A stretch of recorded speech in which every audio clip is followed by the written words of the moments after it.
আসসালামু আলাইকুম। এখন সকাল থেকে প্রোডাক্ট রেডি করলাম। এখন প্রোডাক্টগুলো গোছায় নিয়ে বস্তায় উঠাবো। বস্তায় উঠে সামনের গাড়ি আছে, গাড়িতে তুলবো। তারপরে দেখা হবে, আবার ডেলিভারি দেওয়ার সময় দেখা হবে ইনশাল্লাহ। এখন প্রোডাক্টগুলো বস্তায় বস্তায় তুলে নেবো, এই বস্তায় তুলে নেব, নিয়ে তারপরে আবার দেখা হবে। আগে গাড়িতে বাঁধবো, তারপরে ডেলিভারি। ঠিক আছে, বস্তাটা গাড়িতে তুললাম। গাড়িতে তোলার পরে দড়িটা বার করে নিচ্ছি, কারণ বাঁধতে হবে, সুন্দর করে বাঁধে নিতে হবে। দেখতেছি কোথাও কম বেশি হইলো কি না। যদি কম বেশি হয় সমান করে নিচ্ছি।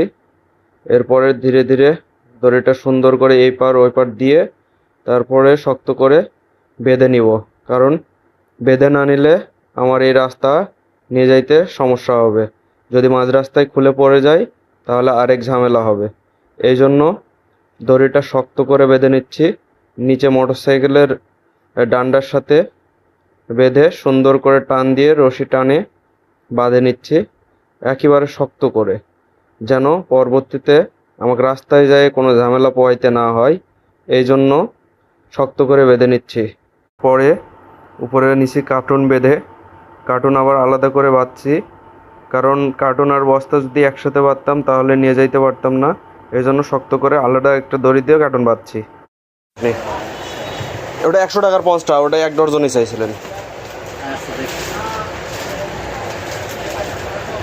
দেখেন,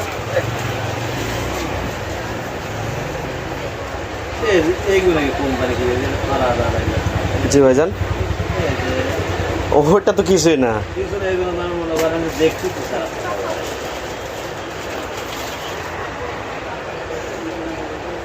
এটা এমনি হাত দিয়ে টান দিলে খুলে যাবে। প্রথম দোকানে ডেলিভারি দেওয়া শেষ করে আরেক দোকানে ডেলিভারির প্রোডাক্ট মোটরসাইকেলের পিছনে বাঁধে নিলাম। এখন ডেলিভারি দেওয়ার জন্য দ্বিতীয় দোকানে চলে যাব। চলেন যাওয়া যাক। দ্বিতীয় দোকানে প্রোডাক্ট ডেলিভারি দেওয়ার পর ভাইকে বোঝাই দিলাম, দিয়ে টাকা বোঝাই নিয়ে চলে আসলাম। গাড়ি ফাঁকা করে ডেলিভারি কমপ্লিট করে চলে আসলাম। এখন আবার নতুন করে অর্ডার নিতে হবে, অর্ডারের ডেলিভারি দিব। আজকের মতো এইটুকু ডেলিভারি যেটা ছিল সেটা ডেলিভারিটা